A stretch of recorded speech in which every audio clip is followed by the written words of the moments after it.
A clock striking midnight once is ordinary, but when it strikes twice, it signals a mystery someone desperately tried to hide. Welcome to the Silent Clueworks. I am your host, Echo of Silence. Comment where you're listening from. Your presence makes these stories come alive. Let's enter the mystery. If you've never stood in Nero Wolfe's front hall with a stranger who looks like he's trying to remember how to breathe, you've missed one of life's quieter entertainments. Not the stranger's entertainment, mine.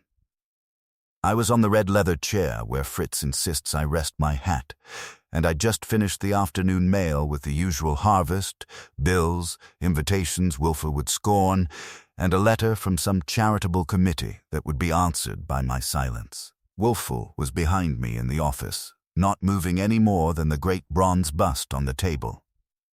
The difference was that the bust didn't growl when interrupted. The doorbell rang. It was 4 minutes to 4. I know because the grandfather clock in the hall told me, and it tells the truth the way a judge tells the truth, sternly, with the confidence of authority, and not always in harmony with human wishes. I opened the door and found a man in his late 40s, tall, well-fed but not well-slept, wearing a grey overcoat that had known better days, and a hat he held as if it might bite. His eyes slid past me into the house, not in curiosity but in something like appeal. "Mr. Wolfe?" he asked. "That's my employer," I said. "I'm Archie Goodwin. If you've got a reason to see him, you can try it on me first. It's cheaper." He made a sound that might have been a laugh if it had been properly introduced. Yes, my name is Calvin Rudd. I need to speak to him. In private." "That depends on your definition of private," I said, letting him in and taking his hat before he changed his mind. "The brownstone is private.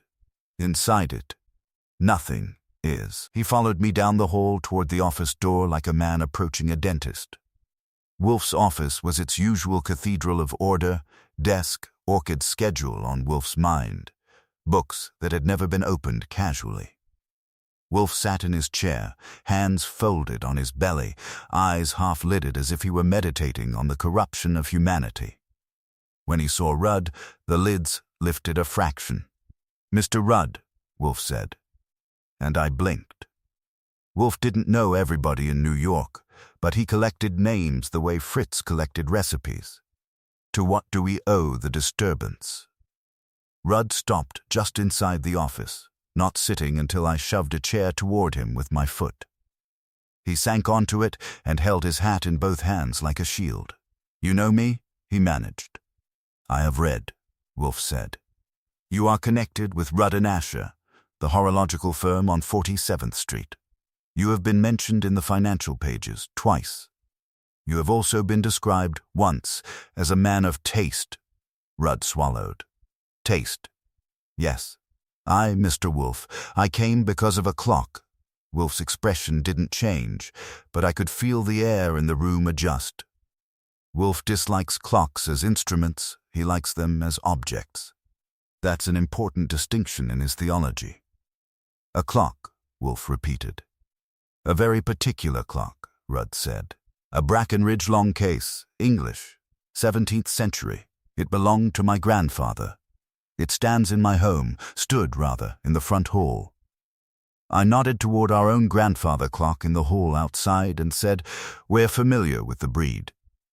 Rudd's eyes flicked toward the door as if he expected ours to step in and accuse him. "Last night," he said, and his voice tightened, "it struck midnight twice."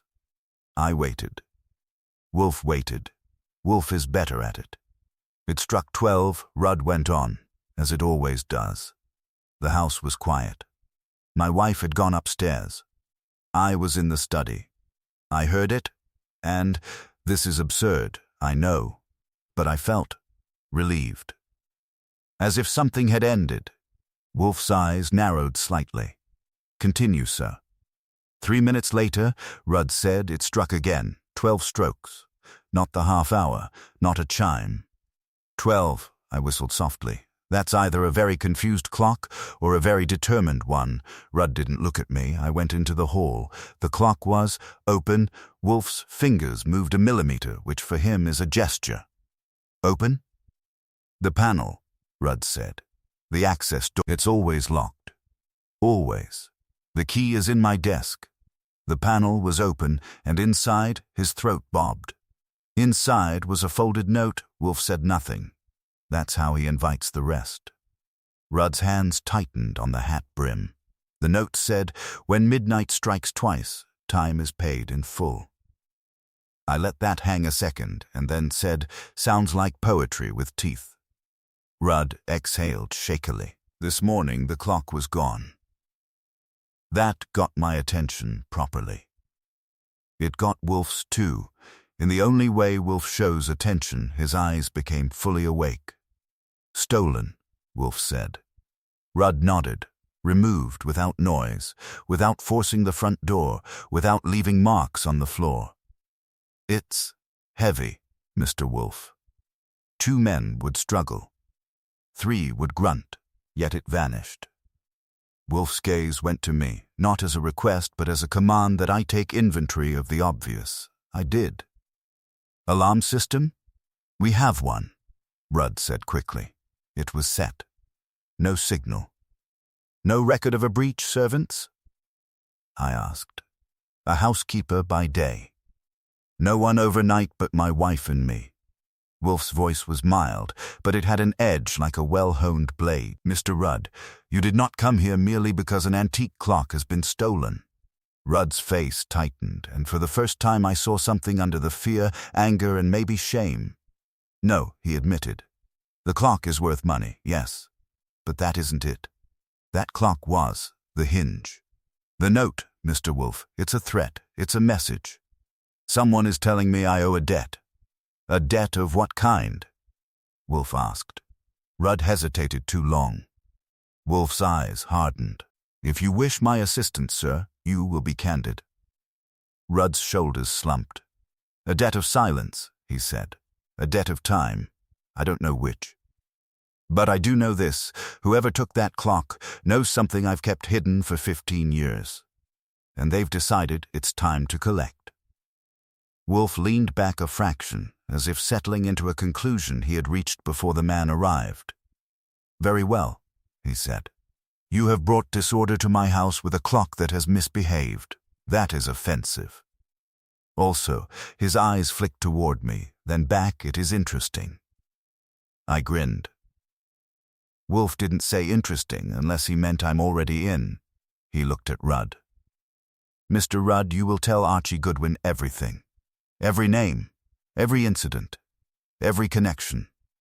The truth, sir, is always punctual, though men are not. And I confess," his mouth curved faintly, "I am curious to learn what could persuade midnight to strike twice." Rudd started talking the way a man talks when he's decided the alternative is worse. Wolfe didn't budge. He only shifted his eyes to me, which meant the job was mine. I took my notebook, sat on the corner of Wolfe's desk. He dislikes that, but tolerates it when I'm working, and told Rudd to begin at the beginning, preferably the part where he had made his first mistake. He did. 15 years ago, he had been a junior partner in the firm, ambitious, newly married, and hungry for capital. A customer had brought in a small carriage clock for repair, gold case, initials on the back. A mechanism so fine it made a watchmaker weep. The customer was a woman named Leela Kerr, well-dressed, cool-eyed, and apparently unconcerned with the receipt. Rudd repaired it, admired it, and then, he swallowed, bracing for judgment, he substituted a cheap duplicate and sold the original to a collector. "Embezzlement," I supplied. "Call it theft," Rudd said. "I never told my partner. The buyer was discreet. I got enough to buy into the firm properly. Then Kerr returned for it." "What happened?" Wolfe asked. "She smiled," Rudd said bitterly. "She said she understood accidents. She said she would come back when I had learned to respect time. Then she disappeared. I never heard from her again." "Until midnight struck twice," I said. Rudd nodded. The note. The clock. Whoever did it knows about Kerr and what I did. Wolfe's voice was flat. Names, Mr. Rudd. In the last month, Rudd said, 3 people have pressed me. Victor Hale, an antiques broker, offered to buy the Brackenridge clock. Too much money, too eager. I refused. My wife's cousin, Miriam Voss, asked me for a loan I wouldn't give, and my partner, Leonard Asher. We've been arguing about expansion. He wants to merge with a larger concern, and the 4th? I asked. He stared. 4th, there are always 4, I told him. If you only bring 3, Wolfe will invent the 4th and bill you. Rudd's cheeks colored. My foreman, he said. Eddie Whelan. 10 years with us. Loyal. But 2 weeks ago I saw him on the street talking to a woman. A woman with grey eyes. Kerr? Wolfe said, softly now. I can't be sure, Rudd admitted. It was brief. But she had the same poise, the same way of standing still. Wolfe was quiet a moment, weighing something we couldn't see. Then he said, You will remain in this house, Mr. Rudd. Rudd jerked. Here? Yes, Wolfe said. Your home has been violated, and you have no assurance it will not be again. Here you may be observed and protected and available. Rudd's pride wrestled with relief and lost. Thank you, he said. Not gratitude, Wolfe corrected. Payment. He named his fee. Rudd blinked, then nodded like a man signing away a comfort. I escorted him upstairs to the south bedroom, the one we reserve for clients who look likely to fold, and told Fritz to add an extra place at dinner. Fritz's eyebrows lifted, but he only said, Ja, as if clients arrived by the hour. When I came back down, the doorbell rang again. Wolfe's eyes didn't move from mine. If that is Inspector Kramer, Archie, you will be charitable. It won't be, I said, and went to see. It was Sol Panza. Sol is the kind of operative who can find a man in Manhattan the way Fritz can find nutmeg in a spice cabinet, without fuss. He stepped in, shook my hand, and gave the hall clock a glance, like he was checking an alibi. Then he walked into Wolfer's office without waiting for an invitation, because Wolfe had trained him to that insolence by paying him. Afternoon, Nero, Sol said. You called? Not yet, Wolfe said. But I am pleased you came. Sol's eyebrows rose. That's a new one. I filled him in briskly. Sol listened without interrupting, except for spellings and addresses. When I quoted the note, his mouth tightened. Time is paid in full, he repeated. Cute. It is not cute, Wolfe said. It is deliberate. Mr. Rudd has an enemy with patience. Sol looked at Wolfe. What do you want? Find Leela Kerr, Wolfe said. Determine if she exists, if she lived, if she died, and whether she connects to Victor Hale, Miriam Voss, Leonard Asher, or Eddie Whelan. Also learn who has recently inquired about a Brackenridge long case clock. Sol nodded. I'll start with Hale. Antique guys talk if you buy them lunch. Buy him 2, Wolfe said. And Archie, go to 47th Street. Speak to Mr. Asher and Mr. Whelan. Observe. Do not provoke unless you are provoked. That's my favorite arrangement, I said. As I got my coat, the hall clock struck 4 with smug certainty. I paused, listening to the clean single chime. Only once, I muttered. Wolfe heard. His eyes were distant. Do not assume, he said, that clocks are the only instruments that can be made to repeat themselves. Outside, the February air had teeth. I pulled the door shut behind me and headed for the street, and I could feel the brownstones quiet settle like a lid. It would not last. Not with Wolfe pulling strings. 47th Street was doing its usual imitation of prosperity, polished windows, discreet brass plaques, and men who wore caution like cufflinks. Rudd and Asher occupied a narrow frontage between a jeweler and a dealer in silver. The window displayed a regiment of clocks in various degrees of dignity, each ticking as if competing for attention. Inside, the air smelled of oil and old wood. Leonard Asher stood behind a glass counter, lean and sharp-featured, with a pair of spectacles perched halfway down his nose. He looked up as I entered, measured me in a glance, and decided I wasn't there to buy. "Can I help you?" he asked. "Archie Goodwin," I said pleasantly. "I work for Nero Wolfe." The spectacles went up. Ah, that carried weight. Not admiration, calculation. "I'm here about Mr. Rudd," I said. "Specifically about a long case clock that decided to take a walk." Asher's mouth tightened. "Calvin should have called the police." "He may yet," I said. "Meanwhile, he called us." "Where were you last night between 11 and 1? He didn't blink. "At home. My wife and I had dinner. We retired before midnight." "That's restful," I said. "Any reason someone would want to frighten Mr. Rudd?" Asher removed his spectacles and polished them, which is the professional's version of buying time. "Calvin is not universally admired," he said at last. "He is cautious to the point of insult. He blocks expansion. He refuses partnerships that would benefit us both." "Benefit you," I said. He didn't smile. "Benefit the firm." "Would you benefit from his embarrassment?" Asher's eyes cooled. "Mr. Goodwin, I have no interest in melodrama involving antique furniture. Even if it pushes him toward a merger?" The spectacles went back on. "If Calvin feels vulnerable, he may become more flexible. But I do not steal from my own partner. Did you know about a woman named Leila Kerr?" That got him. A flicker, quick but definite. "I've heard the name," he said carefully. "A client from years ago. Any recent contact?" "No, I watched him long enough to make him uncomfortable, then thanked him and asked for Eddie Whelan." Whelan was in the back workshop, sleeves rolled, hands blackened with grease and patience. He was younger than I expected, broad-shouldered, with a face that had been carved by honest labor. He wiped his hands and shook mine without hesitation. "You're with Wolfe," he said. "Mr. Rudd told us he might bring someone in."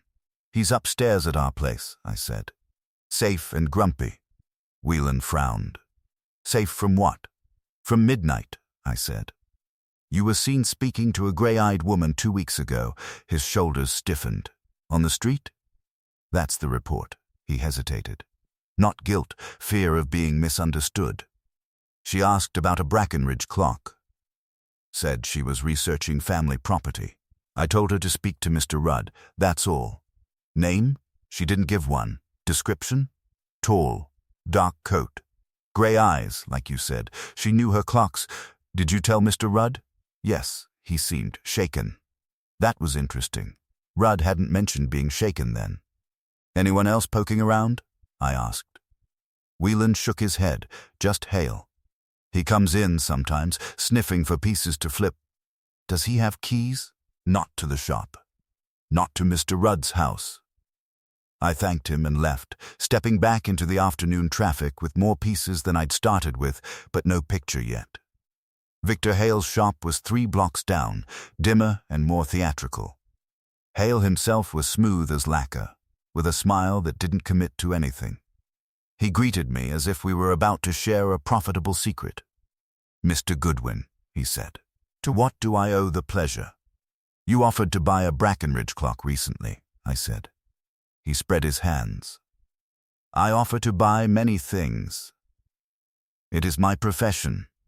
You were persistent, because it was undervalued, or because you knew it was about to become available." His smile thinned. "I don't deal in burglary. Do you deal in messages?" "Only invoices." I watched him. He enjoyed the dance, but there was tension under it. "Do you know Leila Kerr?" I asked. He paused a beat too long. "No." "Gray eyes," I said. "Interest in old mechanisms," he shrugged. "That describes half my clients." I left him with a promise that we'd talk again. By then the light was fading, and I headed back to the brownstone, turning over the same 3 names and adding a 4th, Rudd himself. When I entered, the house felt different. Quieter, but not peaceful. Fritz met me in the hall. "Mr. Rudd asked for tea," he said. He seemed restless. "In the south room?" "Yeah, I went upstairs first." Rudd opened the door at my knock, his face pale. "Did you learn anything?" he asked. "Maybe," I said. "Did you forget to tell us you were shaken 2 weeks ago?" He stared. "What do you mean?" "Your foreman says you looked rattled after he mentioned a gray-eyed woman." Rudd's jaw tightened. I was surprised. "That's all. Surprised enough to check your hall clock?" He hesitated. Yes, I examined it that night. It seemed normal. "And the key to the panel?" "In my desk, as always." "Anyone else know where?" "My wife." "And?" "And no one else." I studied him a moment, then went downstairs to Wolfe's office. He was where I'd left him, which is to say anchored.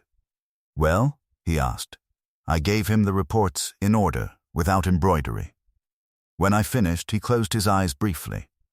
"Archie," he said, "our client is not candid. That's my impression. He omitted his agitation 2 weeks ago. He underplayed Mr. Hale's persistence. And he did not mention whether his wife was present when the clock struck twice." "That's next on the list," I said.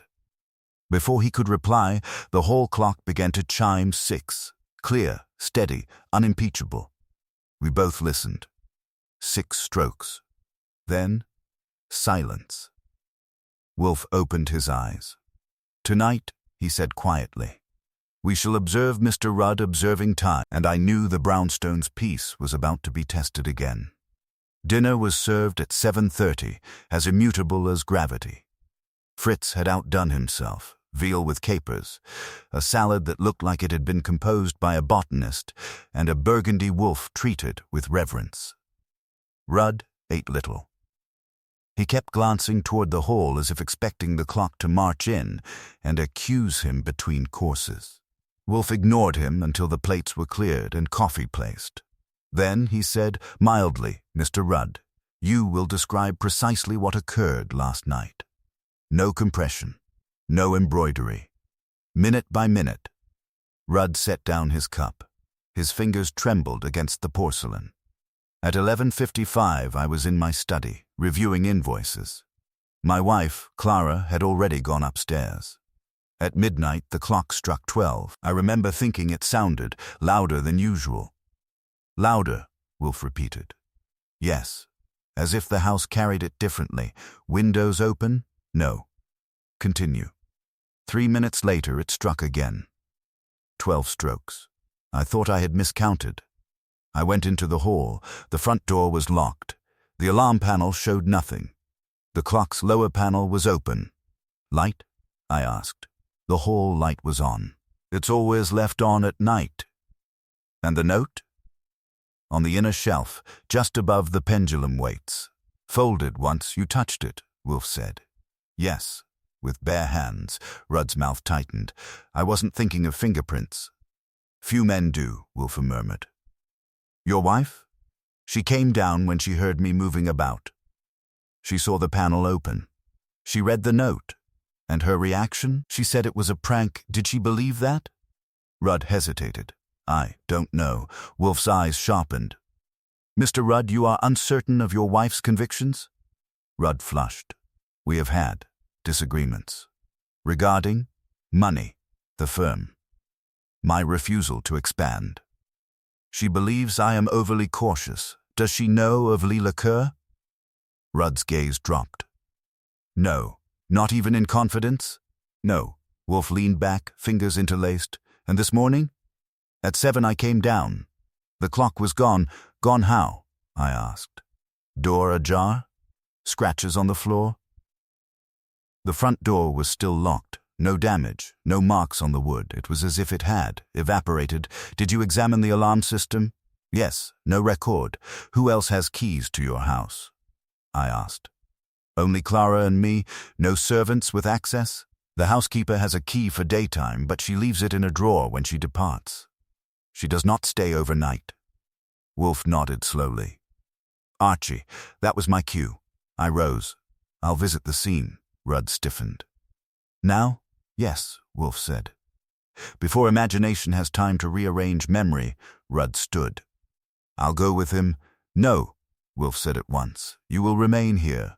Rudd blinked. "But you are either a target or a catalyst," Wolfe said evenly. "In either case, your absence from your house tonight may be instructive."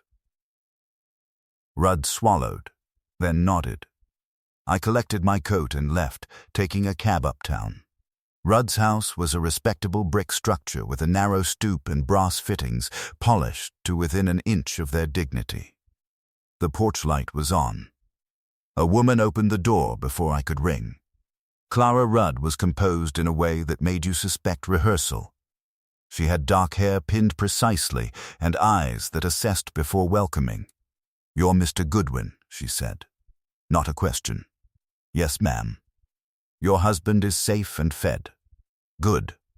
I dislike uncertainty." "Then you're having a difficult week." She stepped aside. "Come in." The hall was wide enough for the absent clock to be conspicuous. A rectangle on the wallpaper marked where it had stood, slightly less faded than the rest. The floor beneath was unscarred. "You see?" she said. No splintering. No dragging. I crouched, running my fingers lightly over the boards. Smooth. Polished. If a 300-pound clock had been moved, it had been done with care, or with prior preparation. "Show me the alarm panel," I said. She led me to a small box near the study. The log displayed no breach between 11 and 7. "Who set it?" I asked. "I did," she said, "at 11:30. Calvin was still in his study. Did you hear the first midnight?" "Yes." "And the second?" "Yes." "You didn't think to call the police?" She met my gaze steadily. It sounded like a mechanical fault. "Calvin tends to dramatize. Did he examine the clock 2 weeks ago after a woman inquired about it?" Her composure flickered. "A woman?" "Gray eyes. Interested in family property." She shook her head slowly. "He didn't mention that. Did you know of Leela Kerr?" Her hand tightened on the stair rail. "No." I watched her a moment longer, then asked, "May I see the study?" She showed me. Rudd's desk was orderly, almost obsessively so. I opened drawers with her permission. In the top right, under a stack of envelopes, lay a small brass key. "The panel key?" I asked. "Yes." I lifted it. "Has it left this drawer recently?" "Not to my knowledge." I examined the lock on the hall clock's former place. The small brass escutcheon showed faint scratches, fresh ones. "Mrs. Rudd," I said casually, "has anyone refinished this clock recently?" "No." "Adjusted the mechanism?" "Not in years." I stood. "Who besides you and your husband knew the clock was valuable?" "Anyone who visited," she said. "It's quite obvious. Did Victor Hale ever see it?" "Yes." "He admired it excessively. And Leonard Asher?" "Once." "At a dinner, your cousin Miriam?" "Frequently." "And did any of them have opportunity to observe where your husband kept the panel key?" Her eyes narrowed. "Are you suggesting someone searched our desk?" "I'm suggesting," I said, "that clocks don't strike twice without assistance." She looked toward the empty space in the hall. "Calvin is not a cruel man," she said quietly. "But he is capable of foolishness." "That's a common condition," I said. "It rarely travels alone." When I left, the house felt like a stage after the curtain had dropped. The missing clock had taken more than space, it had taken certainty. Back at the brownstone, Wolfe listened without interruption as I reported. When I mentioned the fresh scratches on the escutcheon, his eyes gleamed. "The panel was opened recently," he said. "Possibly more than once. And the key was in the drawer. Keys," Wolfe said softly, "are obedient. They go where they are carried. You think someone used it and returned it? Or that it was duplicated?" He closed his eyes briefly. "Archie, tomorrow we shall invite certain persons to tea. It is time to observe who hears midnight most clearly, and I knew we were approaching the point where someone's patience would run out. Wolfe began the next morning by doing nothing, which is to say, he thought. I could tell by the angle of his head and the way his fingers rested on his stomach without tapping. Rudd came down from the south room looking as if sleep had negotiated but not committed. Fritz provided coffee. No one mentioned midnight.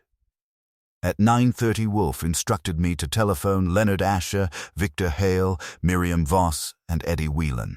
Tea at 4, he said. Indicate that attendance is in their interest. That usually does it, I said. Miriam Voss was the only one I hadn't met. She arrived first, 10 minutes early, wearing black that managed to look expensive without being funereal. She was in her 30s, composed with an economy of movement that suggested calculation. Her eyes went immediately to Rudd, who had been installed in the red leather chair like an exhibit. "Calvin," she said. "You look dreadful." "Thank you, Miriam," he replied stiffly. She turned to Wolfe. "I assume this concerns the absurd story about the clock." Wolfe inclined his head. Absurdities often contain structure. Hale came next, smooth as ever, and Asher after him, carrying tension like a briefcase. Whelan was last, clearly uncomfortable in a suit that fit him as if it resented the effort. When all was seated, Wolfe surveyed them without haste. "Ladies and gentlemen," he said, "you are here because a Brackenridge long case clock struck midnight twice and subsequently vanished. I do not believe in capricious machinery." Hale smiled faintly. "Nor do I." "Asher?" Wolfe prompted. "I believe in theft," Asher said, "and perhaps hysteria." Miriam folded her hands. "Surely we are not suspects in a furniture melodrama." Wolfe's eyes settled on her. "On the contrary, Miss Voss, you are precisely that." Rudd shifted. "Miriam has nothing to do with this." "Silence," Wolfe said without raising his voice. Rudd complied. Wolfe turned to Whelan. "You encountered a gray-eyed woman 2 weeks ago." Whelan nodded. "Yes. She inquired about the Brackenridge clock, yes, and you reported this to Mr. Rudd, yes." Wolfe looked at Rudd. "You did not report this agitation to me." Rudd flushed. "I didn't think it relevant." "Your thinking," Wolfe said dryly, "has been economical." He addressed the room again. The clock's panel was opened recently. The key was returned to Mr. Rudd's desk. The alarm registered no breach. Therefore the clock was removed by someone with access, either to the key, the alarm code, or both. Asher stiffened. "Are you implying one of us broke into Calvin's house?" "I imply nothing yet," Wolfe said. "I observe." Hale leaned back. "You're overlooking the possibility that Mr. Rudd arranged this himself." Rudd half rose. "That's outrageous." "Sit," Wolfe said. Rudd sat. "An interesting proposal, Mr. Hale," Wolfe continued. "Why would Mr. Rudd arrange his own intimidation?" "To gain sympathy," Hale said smoothly. "To avoid a merger. To dramatize some imagined threat." Asher glanced at Hale, then at Rudd. "It would be effective." Miriam's gaze sharpened. "Calvin doesn't have the nerve for theatrics." Rudd's hands clenched. "I did not steal my own clock." "No," Wolfe agreed. "You did not." The certainty in his tone shifted the air. I watched Miriam. A flicker crossed her face and vanished. Wolfe steepled his fingers. "Consider the striking of midnight twice. A long case clock does not repeat the hour without intervention. The simplest method is manual. One halts the mechanism after the first sequence and releases it again." Whelan spoke up. "That would require opening the case." "Indeed," Wolfe said. "And access to the panel?" Miriam's voice was cool. "You are suggesting premeditation." "I am stating it," Wolfe replied. Hale tapped his knee lightly. "Even so, that proves nothing about who removed it." "True," Wolfe said. "But it narrows the field." He turned abruptly to Miriam. "You requested a loan from Mr. Rudd." Her chin lifted. "Yes," he declined. "You were aware of the clock's value." "Everyone was." "You visited the house frequently, as family does. Did you know where the panel key was kept?" Her pause was almost imperceptible. No. Rudd glanced at her, something uneasy passing between them. Wolfe shifted to Asher. You desire expansion? Yes. You would benefit from Mr. Rudd's vulnerability. I would benefit from rational decisions, Asher said tightly. To Hale, Wolfe said, you offered an excessive price. Hale smiled. Opportunity is rarely modest, and to Whelan, Wolfe concluded, you were the conduit for information. Whelan flushed. I didn't tell anyone anything except Mr. Rudd. Did you? Wolfe asked mildly. Yes. The room tightened. Wolfe let the silence stretch until even Hale's smile thinned. Yesterday, Wolfe said at last, Mr. Goodwin visited the house. He observed fresh scratches on the panel escutcheon. All eyes turned to Rudd. You examined the clock 2 weeks ago, Wolfe said. Why? Rudd's throat worked. I told you. I was surprised. Surprise does not produce scratches, Wolfe said. Nor does innocence require concealment. Miriam leaned forward. Calvin, what did you do? Rudd stared at the carpet. Wolfe's voice softened, which made it more dangerous. You opened the panel before midnight struck twice. You prepared the mechanism. You placed the note inside. A collective intake of breath. That's nonsense, Hale said quickly. Wolfe ignored him. You arranged for the clock to strike twice, but you did not remove it. That was done by another. Rudd's face had gone grey.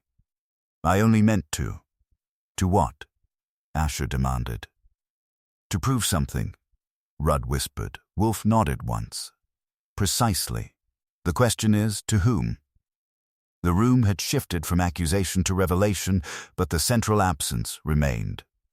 The clock was gone. The note had not been written by Rudd's trembling hand, I would have wagered on that. Wolfe looked at each face in turn. The mastermind, he said quietly, exploited Mr. Rudd's foolish rehearsal and converted it into a completed act. No one spoke. Wolfe leaned back. We will adjourn for now. Mr. Goodwin will make certain inquiries this evening. I advise each of you to reflect on the difference between manipulation and opportunity. As they filed out, I caught Miriam watching Rudd with an expression that wasn't sympathy. It was calculation. And for the first time since the clock had struck twice, I felt the case pivot from embarrassment to design. When the door closed behind the last of them, the brownstone felt tighter, as if it had drawn a breath and was holding it. Rudd remained standing in the center of the office, hands hanging uselessly at his sides. You arranged the first half, Wolfe said without heat. Explain the second. Rudd sank into the red leather chair. I never meant for it to go that far. That is seldom the intention, Wolfe replied. I took my place on the desk corner. You planted the note? Rudd nodded miserably. Yes. Why? I asked. He pressed his fingers to his eyes. Because I was tired of waiting. For Leela Kerr? Wolfe prompted. Yes. For 15 years I've expected her to appear. To accuse me publicly. To ruin the firm. When Eddie mentioned the gray-eyed woman, I thought, this is it. She's circling. So you decided to strike first? I said. I wanted to see who reacted, he said. If the clock struck twice, if there was a note, anyone who knew about Kerr would show themselves. Wolfe's gaze was steady. You confided in no one? No. You placed the note inside the panel? Yes. And you manipulated the mechanism? Yes. I studied the chime sequence years ago. It wasn't difficult, but you did not remove the clock. Rudd's head snapped up. No. When I came down in the morning, it was gone. I swear it. I believed him. Not because he deserved belief, but because his panic had a new edge, loss of control. Wolfe closed his eyes briefly. Your stratagem created opportunity. Someone aware of your fear or of the clock's value completed the design. Who knew? I asked. Consider, Wolfe said. Mr. Rudd examined the clock 2 weeks ago after the gray-eyed woman's inquiry. Did anyone observe this? Rudd hesitated. Clara may have. She asked why I was in the hall so long. Did you tell her? I said I was checking the pendulum. And the note, I said. Where did you write it? In my study. Paper? From my desk? Ink? Fountain pen.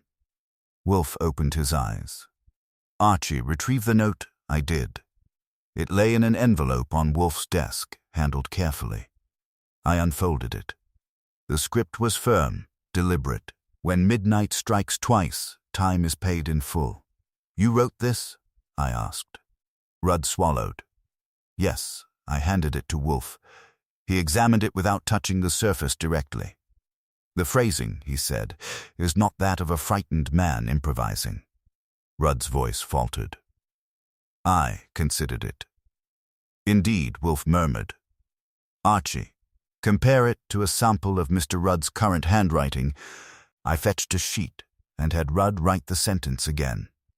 His hand shook, the letters wavered. Wolfe studied both. The formation differs. The original note is steadier, the pressure more consistent. Rudd stared. Because I wasn't shaking then. Possibly, Wolfe said. But the slant is altered. I leaned closer. Wolfe was right. The earlier note leaned slightly right, the new sample leaned left. You're saying he didn't write it? I asked. I am saying, Wolfe replied, that Mr. Rudd may have intended to write such a note, but this is not his hand. Rudd's mouth opened. But you told us you placed a note, Wolfe said calmly.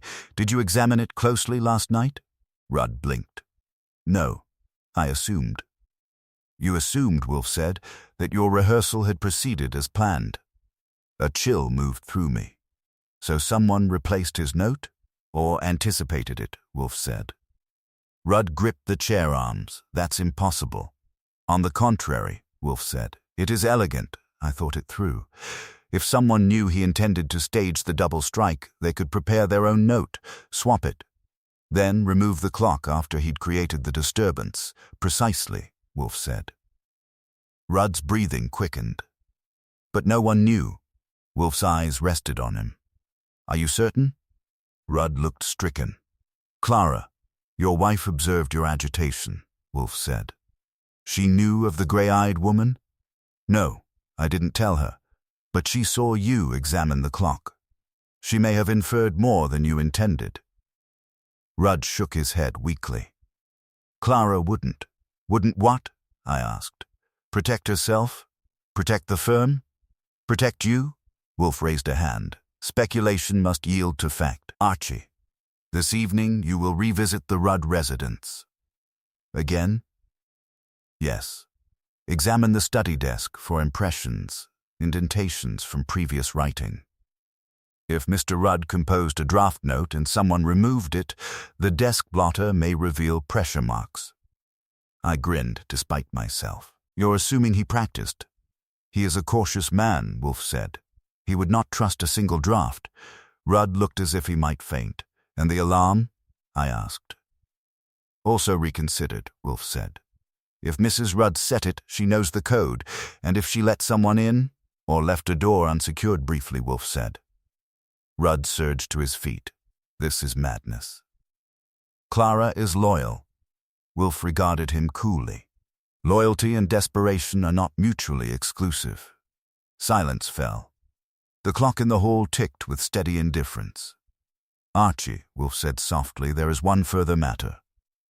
Determine whether any vehicle capable of transporting a long-case clock was observed near the house between midnight and dawn. Neighbors, I said.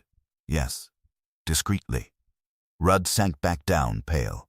If Clara? If, Wolfe said. We shall know. As I headed for the door, Wolfe added, Time, Mr. Rudd, is not merely measured. It is used. You attempted to use it. Someone else proved more proficient. Outside, dusk was gathering again, and I had the distinct feeling that the second strike of midnight had been meant less as a threat and more as a signal. The question was, for whom? By the time I reached the Rudds' house again, the sky had settled into a flat gray that made the street lamps look self-conscious. Clara opened the door before I could knock twice. If she was surprised to see me, She didn't show it. More questions? She asked. Fewer, if I'm lucky, I said. May I see your husband's study again? She hesitated just long enough to register. Then she stepped aside. The house felt different from the previous evening. Not emptier, the clock's absence had already done that, but alert, as if the walls were listening. In the study, I went directly to the desk. Did Mr. Rudd write anything unusual here in the last few days? I asked. He writes constantly, she said. Invoices, letters. Anything he destroyed? Her gaze sharpened. Why? Because sometimes men rehearse, I said lightly. And sometimes the rehearsal leaves a trace. I lifted the leather blotter. Beneath it lay a stack of plain paper. I slid the top sheet aside and angled the blotter toward the desk lamp. Faint indentations scored the surface, lines pressed hard enough to leave their ghosts behind. Clara stepped closer. What are you looking for? Midnight, I said. From my pocket I took a soft pencil and shaded lightly across the impressions. Words emerged, hesitant but legible. When midnight strikes twice, time. The rest trailed off, as if the writer had paused, reconsidered. Clara drew in a breath. Calvin. He practiced, I said. At least once. That doesn't prove. It proves he intended to stage something, I said. It doesn't prove he wrote the note we found. Her composure slipped a fraction. Are you suggesting someone replaced it? I'm suggesting someone had access. To what? She demanded. To his desk. To the clock. To the alarm code, her chin lifted. You think I let someone into my house in the middle of the night? I think, I said carefully, that someone might have been in before midnight. She stared at me. That's absurd, is it? I asked. Did anyone visit yesterday evening? No. Phone calls? Several. Business? Any personal? She hesitated. Miriam called. To discuss? Family matters. Did she come by? No. I studied her. Mrs. Rudd, when your husband examined the clock 2 weeks ago, what did you think he was doing? Fussing, she said curtly. He fusses. Did you ever open the panel yourself? No. Do you know how? It isn't complicated. No, I agreed. It isn't. I replaced the blotter and turned toward the hall. May I see the alarm panel again? She followed me. I examined the keypad more closely this time. The numbers were worn unevenly. 0 and 4 were more faded than the others. What's your code? I asked casually. She stiffened. I won't give you that. You don't have to, I said, but if it contains 0 and 4, I'd advise changing it. Her face went pale. How? Where patterns? I said. Most people press the same digits nightly. She recovered quickly. Many codes use 0 and 4, true. I stepped outside to speak with the neighbor across the narrow lawn, a retired postal clerk who had the look of a man who catalogued other people's habits for recreation. Anything unusual last night? I asked. He scratched his chin. Truck, he said, small delivery truck, parked down the block around 1. Company name? Didn't see one. Men? 1, maybe 2. Couldn't say. Didn't think much of it. Engine running? For a bit. Direction when it left? North. I thanked him and walked back toward the Rudd house slowly. A truck at 1. The clock gone by 7. Plenty of time. Clara stood in the doorway, arms folded. You're building a case, she said. I'm building a timeline. And where does it lead? Back to midnight, I said. On the cab ride downtown, I went over it again. Rudd rehearsed the note and the mechanism earlier in the evening. Clara saw him fussing. Miriam called. At midnight, the clock struck twice, whether by Rudd's design or another's intervention. Sometime after, a truck arrived. The key question wasn't who could move a clock. It was who knew it would be ready to move. When I entered the brownstone, Wolfe looked up immediately. Well? He asked. Rudd practiced the note, I said. Impressions on the blotter. He didn't use the final wording we found. Wolfe nodded once. Clara's alarm code likely includes 0 and 4, I added, digits worn down. Significant, Wolfe murmured. Neighbor saw a small truck around 1 a.m. No markings. Wolfe's eyes gleamed. Excellent. Clara denies everything, I said. But she knew he was fussing with the clock. Wolfe steepled his fingers. Archie, consider this. If Mrs. Rudd deduced her husband's scheme, she could allow it to proceed, then inform another. Miriam, I said. Possibly. Or Mr. Hale, or Asher, I added. If a merger depended on leverage, Wolfe inclined his head. Tomorrow we shall discover who benefited from a clock prepared for removal. How? By creating another midnight, he said. I grinned despite myself. Here? Yes. The hall clock ticked on, dignified and oblivious. You intend to strike 12 twice, I said. Wolfe's mouth curved faintly. No, Archie. I intend to observe who listens for it. Wolfe spent the next morning in apparent indolence, which meant that somewhere behind his half-closed eyes machinery was engaging. At 11, he instructed me to telephone the same quartet as before, plus Clara Rudd. Tell them, he said, that developments require their presence at 9 this evening. At 9, I repeated. Dramatic. Midnight is vulgar, Wolfe said. 9 is sufficient. They came. Curiosity is a powerful adhesive. Rudd arrived first, pale but steadier than the day before. Clara followed, composed but tight around the mouth. Asher was brisk, Hale amused, Miriam cool, and Whelan plainly bewildered. Wolfe had arranged the chairs in a semicircle facing his desk. The hall clock was visible through the open door, its pendulum swinging with judicial calm. Ladies and gentlemen, Wolfe began. We revisit a clock that struck midnight twice. Mr. Rudd has confessed to preparing a deception. He intended to expose a presumed adversary. Rudd lowered his eyes. However, Wolfe continued, the note discovered inside the panel was not written by him. A ripple moved through the room. Hale spoke first. You're certain? Yes, Wolfe said. Handwriting differs in slant and pressure. Furthermore, Mr. Rudd drafted a different version earlier. That draft was removed. Clara's fingers tightened on her handbag. As Mr. Goodwin discovered, Wolfe went on. Indentations remained on the blotter. Someone had opportunity to observe Mr. Rudd's agitation, deduce his plan, and improve upon it. Asher frowned. Improve? Yes. Mr. Rudd intended a rehearsal. The mastermind transformed it into theft. Wolfe shifted his gaze to Clara. Mrs. Rudd, you observed your husband examining the clock 2 weeks ago. She met his eyes. Yes. You also set the alarm code nightly? Yes. And that code contains the digits 0 and 4, a flicker. Many do, indeed.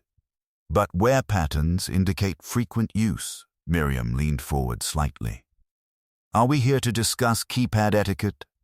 No, Wolfe said. We are here to discuss leverage. He turned to Hale. You offered an excessive price for the Brackenridge clock. Hale shrugged. It was worth it to you, Wolfe said.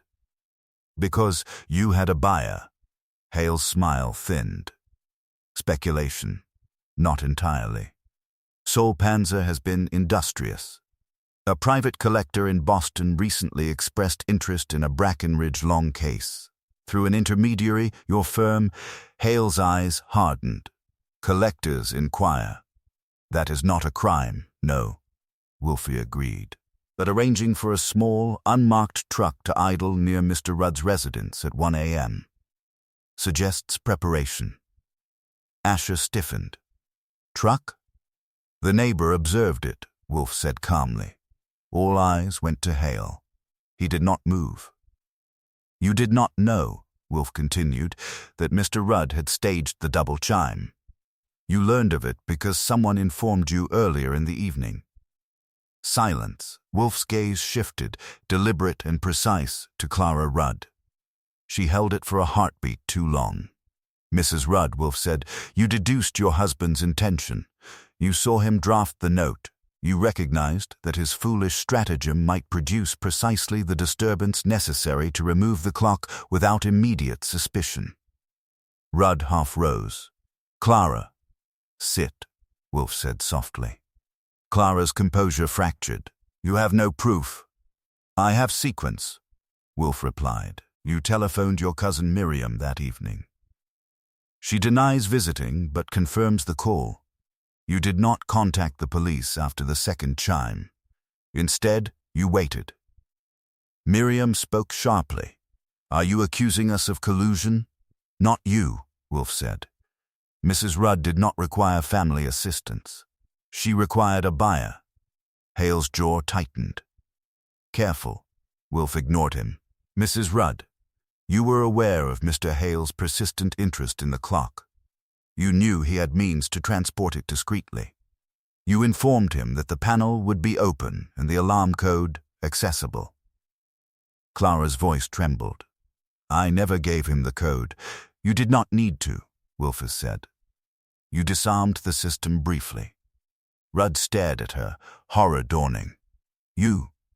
She turned on him. You were going to destroy us. With your paranoia, your secrets. My secrets? He choked. Yes, she snapped. I found the draft, Calvin. I read it. Time is paid in full.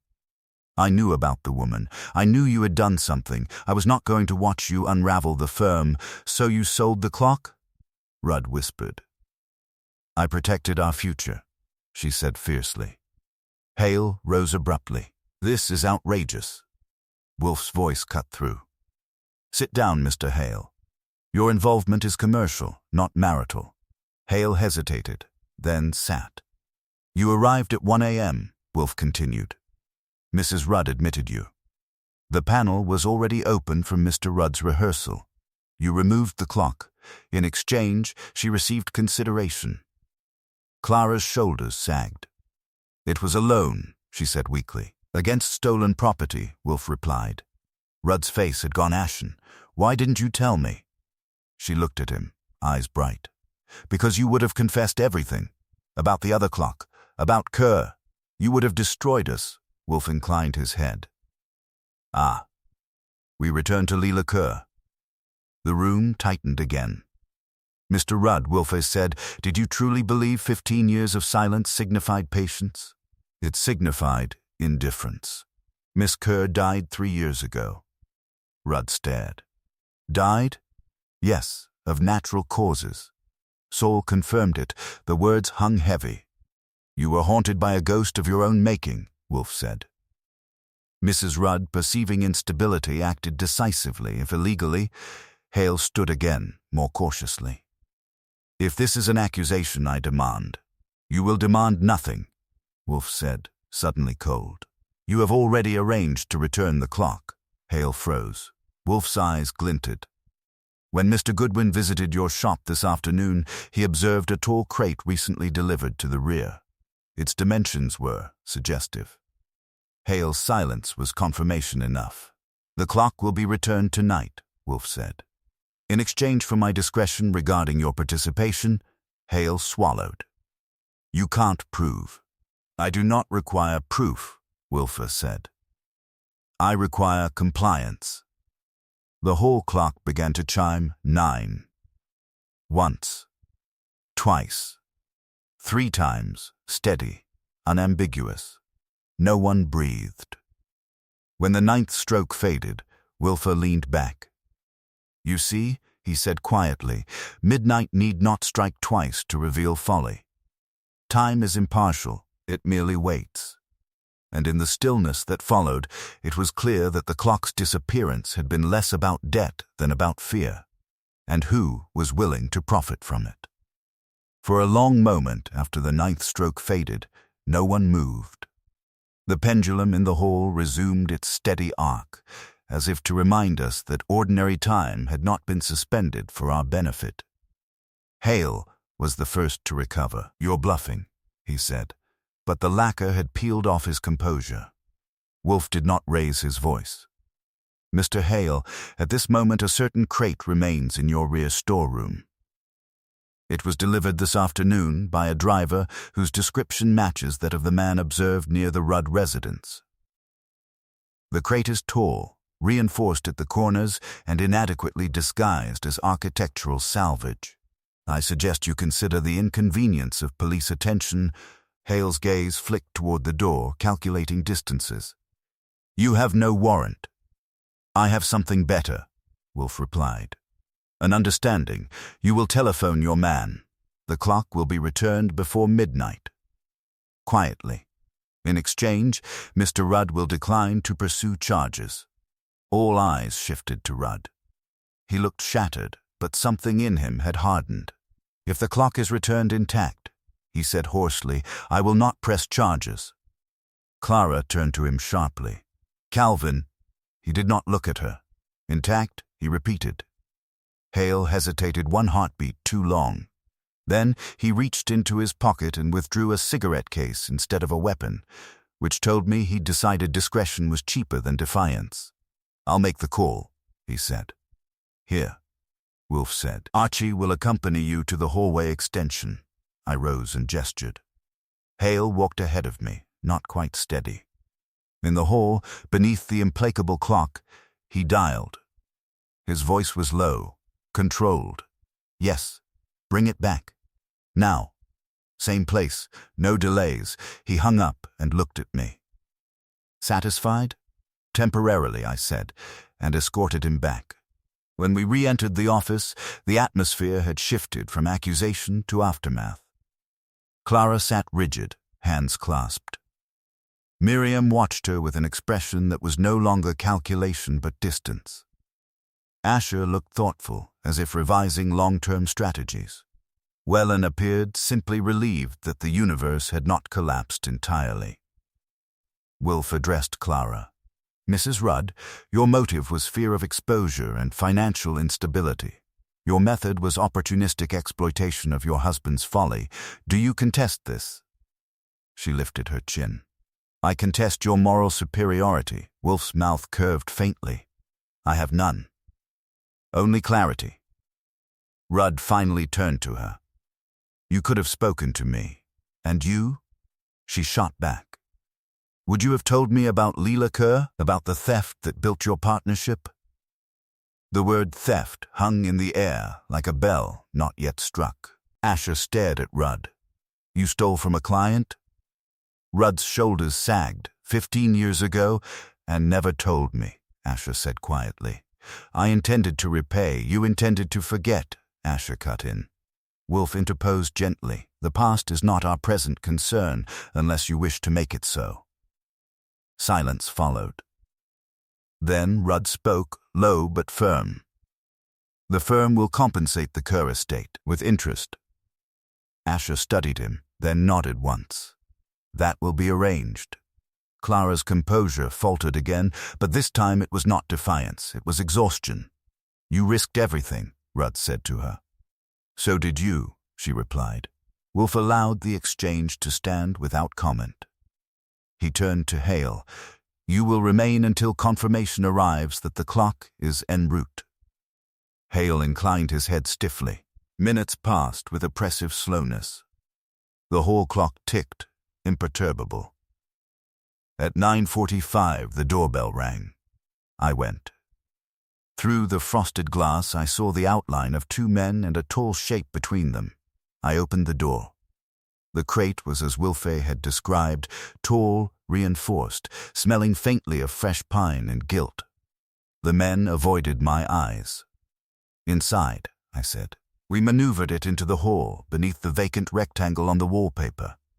Hale hovered, silent. Open it, Wolfe called from the office. I pried the lid loose. The Brackenridge long case emerged, swathed but unharmed, its brass face dull under the hallway light. The pendulum was secured carefully. No scratches marred the case. Rudd stepped forward as if approaching a wounded relative. He ran a hand along the wood, then closed his eyes briefly. It's intact, I said. Wolfe rose, an event rare enough to command attention, and moved to the doorway. He regarded the clock as one might regard a troublesome but instructive pupil. "Return it to its place," he instructed. The men complied.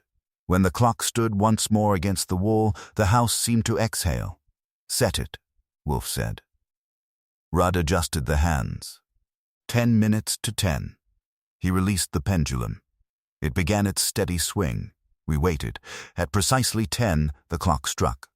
Once, twice, 3 times, up to 10. Clear, unambiguous, no repetition followed. Clara let out a breath she had been holding for days. Wolfe turned back to the office. "Mr. Hale, you may depart. I advise you to reconsider ventures that rely upon domestic discord." Hale did not reply. He left. One by one the others followed, Asher with a nod to Rudd, Miriam without a word, Whelan with a relieved half-smile. Clara lingered. "Calvin," she said softly, "we will speak." "Yes," he answered. They left together. When the door closed behind them, the brownstone returned to its accustomed quiet. Fritz appeared as if summoned by equilibrium itself. "Coffee?" he asked. "Yes," Wolfe said. I leaned against the desk. "You never intended to call the police?" "No," Wolfe said. "And if Hale had refused?" "He would not," Wolfe replied. "Men who trade in timepieces value predictability," I grinned. So midnight struck twice because a husband was afraid and a wife was practical.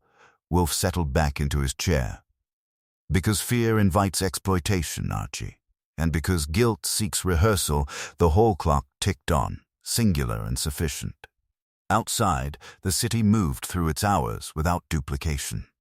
Inside, time had resumed its proper order, and the only thing left unsettled was the bill. The next morning, the brownstone felt scrubbed clean, as if the previous night's tensions had been aired out along with the coffee aroma drifting from the kitchen. The hall clock stood restored to its dignity, ticking with a steadiness that seemed almost smug. I paused before it on my way to the office. 1 midnight at a time, I told it. Wolfe was already installed behind his desk, immersed in a volume on Balkan viticulture. He did not look up when I entered. "The clock has behaved itself," I reported. "It would be intolerable if it did not," he said. At 10 o'clock precisely, the doorbell rang. I opened it to find Calvin Rudd, alone this time. He looked different, no less tired, but steadier, as if some private reckoning had been concluded. "Mr. Wolfe," he said when I ushered him in, "I have come to settle accounts." "An admirable impulse," Wolfe replied.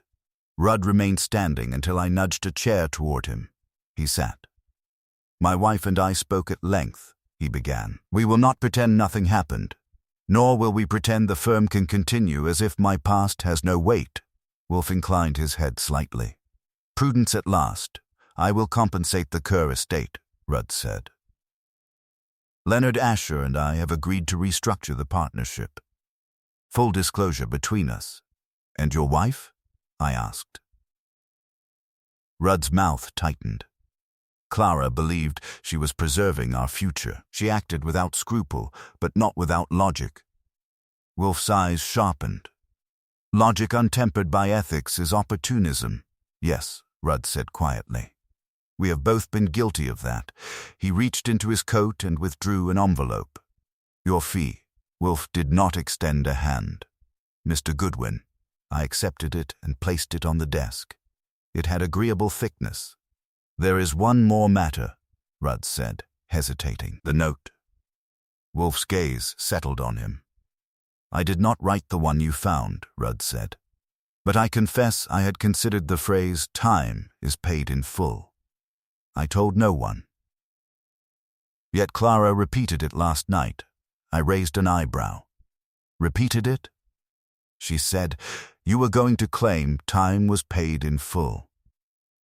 Exactly those words. Wolfe's eyes narrowed fractionally. "Interesting." "I never spoke the phrase aloud," Rudd insisted. "Only wrote it on the draft. And where did you discard the draft?" Wolfe asked. "In the wastebasket," Rudd said. "I tore it once and left it there." I leaned forward. "When did you empty that basket?" "I didn't." "Clara had." Wolfe's fingers steepled. Mrs. Rudd discovered the draft in the study wastebasket, read it, and thereby confirmed both your guilt and your intention. Rudd nodded slowly. Yes, and thus, Wolfe said, her action was not merely opportunistic but reactive.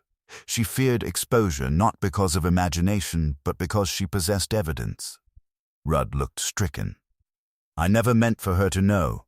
Secrets, Wolfe said mildly, have a tendency to announce themselves. Rudd rose. I will not trouble you further. He paused at the door.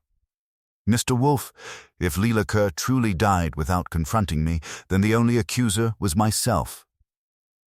Wolfe met his gaze steadily, precisely. After he left, I closed the door and returned to the office.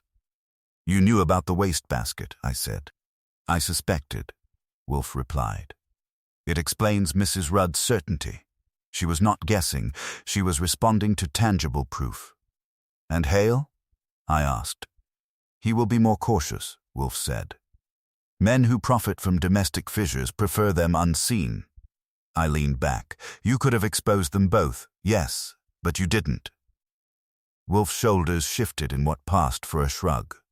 The law addresses theft. It does not mend marriages or cleanse consciences. Mr. Rudd's greater punishment is internal. And the Kerr estate gets paid, I said. An overdue correction, Wolfe agreed. The whole clock began to strike 11. Once, twice, 3 times, clear, singular. We listened without comment. When the last chime faded, Wolfe spoke again. Archie, you perceive the essential irony? That time wasn't collecting a debt, I said. It was giving him one. Wolfe's eyes approved faintly. Indeed, he believed himself hunted by a past wrong. In truth, he was pursued by fear of its revelation. And Clara? I asked. Mrs. Rudd feared instability more than impropriety. She calculated that temporary illegality would prevent permanent ruin. Which almost worked, I said. Almost, Wolfe agreed. But she underestimated her husband's capacity for confession. I grinned. And your capacity for deduction. Wolfe dismissed that with a flick of his fingers. Deduction is merely attention disciplined. Fritz entered discreetly. Lunch in 20 minutes, he announced. Excellent, Wolfe said. When Fritz withdrew, I glanced again toward the hall clock. Its pendulum swung with serene regularity, innocent of human scheming. You know, I said, if that clock ever strikes twice again, I'm moving. It will not, Wolfe said firmly. Mechanisms are rarely capricious. People are. I considered the sequence, the draft in the wastebasket, the wife's discovery, the calculated call to Hale, the truck idling at 1, the restored dignity of polished wood. A cascade of small decisions, each logical in isolation, ruinous in combination. You were right about one thing, I said. Only one? Wolfe murmured. Midnight is vulgar. He almost smiled. The brownstone settled into its customary rhythm. Papers rustled. The faint scent of roasting meat drifted from the kitchen. Outside, the city moved forward, untroubled by duplicated hours. As for the clock in the hall, it continued its steady testimony. Time does not repeat itself unless persuaded. And when it does, the fault lies not in the gears, but in the hands that tamper with them. I took one last look at it before joining Wolfe at the table. It struck once for noon. Only once. 2 days after the clock resumed its proper habits, Calvin Rudd returned once more, this time with Leonard Asher at his side and a document folder tucked under his arm like a peace offering. Wolfe received them without ceremony. I had the impression he had expected this visit at precisely this hour. It is concluded, Rudd said, taking the red leather chair again, though he no longer looked as if it might swallow him whole. The Kerr estate has been located. Payment has been made, with interest. A letter of explanation accompanies it. Asher inclined his head. The firm's accounts have been amended accordingly. Wolfe regarded them steadily. Transparency, gentlemen, is rarely fatal. Rudd managed a thin smile. I have learned that. And your domestic situation? Wolfe asked, not delicately, but not cruelly either. Rudd glanced at Asher, who rose. I will leave you to that discussion. When he had gone, Rudd drew a breath. Clara and I are negotiating terms of honesty. I cannot fault her logic, only her method. You supplied the initial deceit, Wolfe said. She refined it. Rudd nodded grimly. Yes, he hesitated, then added, there is something else. Miriam Voss has withdrawn her request for a loan. She claims she prefers independence. Wolfe's eyes flickered faint amusement. Miss Voss observed which direction the wind was turning. You believe she suspected? Rudd asked. I believe, Wolfe said, that she listens closely when money and weakness converse. Rudd absorbed that. And Hale? He will not trouble you again, Wolfe said. Your restored partnership reduces his leverage. Rudd rose slowly. Then it is finished. No, Wolfe corrected gently. It is settled. Finished implies erasure. You will remember. Rudd inclined his head and departed. When the door closed, I leaned against the desk. You're letting him off lightly, Wolfe raised an eyebrow. Lightly? He stole from a client. He staged a deception. His wife conspired with a dealer. And what would you propose? Wolfe asked. Public exposure. Police, Wolfe folded his hands. Would that restore the Kerr estate more thoroughly? No. Would it strengthen the firm's integrity? Probably not. Would it prevent similar folly elsewhere? I considered that. Not likely. Then, Wolfe said, we pursue proportion. The hall clock ticked in agreement. I wandered into the hallway and regarded the Brackenridge long case. Its brass dial gleamed faintly in the afternoon light. There was no sign it had ever traveled in a crate under cover of darkness. It stood composed, as if the episode had been beneath its dignity. You know, I said, returning to the office, if Rudd hadn't tried to stage his little drama, none of this would have happened. Wolfe shook his head. Incorrect. Oh? Mrs. Rudd had already discovered the draft note. The seed of action was planted. Mr. Rudd's rehearsal merely accelerated the harvest, so the clock was doomed either way? Perhaps, Wolfe said. But the double chime revealed the fault lines.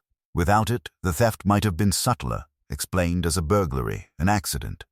Instead, it rang like a bell, I said. Precisely. There was a pause. Outside, a car horn sounded, then faded. You told Rudd that Leela Kerr died 3 years ago, I said. How did you know he didn't already know? If he had, Wolfe replied, he would not have lived in fear of her return. Guilt seeks an audience. When none appears, it invents one. I nodded slowly. So midnight struck twice, because he needed to hear it. Wolfe's gaze sharpened approvingly. Yes, and Clara needed to answer it, yes. I sat down opposite him. You ever notice that most of our cases aren't about murder so much as miscalculation? Murder is merely the most extravagant miscalculation, Wolfe said. Fritz appeared at the doorway. Dinner in 10 minutes. Wolfe inclined his head. When Fritz had gone, I glanced once more at the hall clock. You think it'll behave from now on? It will strike only as often as it is wound, Wolfe said. And people, Wolfe replied, require more maintenance. The clock began to chime 5, steady, measured, irreproachable. 5 strokes, no repetition. I listened to the silence that followed. It felt earned. Time is paid in full, I said thoughtfully. No, Wolfe corrected. Time is never paid in full. It accumulates. That's comforting, I said. It is accurate, he replied. We went to dinner. The brownstone resumed its rituals. Linen, silver, conversation measured between courses. Outside, the city moved through its hours without duplication or drama. As for the clock in the hall, it continued its patient testimony. It did not accuse. It did not forgive. It simply marked the passage of moments, indifferent to the fears projected upon it. And I reflected, as I poured Wolfe's wine, that midnight had not struck twice to demand a debt from the past. It had struck twice because a man had tried to manipulate time and discovered that time, like truth, prefers to be left alone. The next time the clock chimed, it did so only once. That was enough.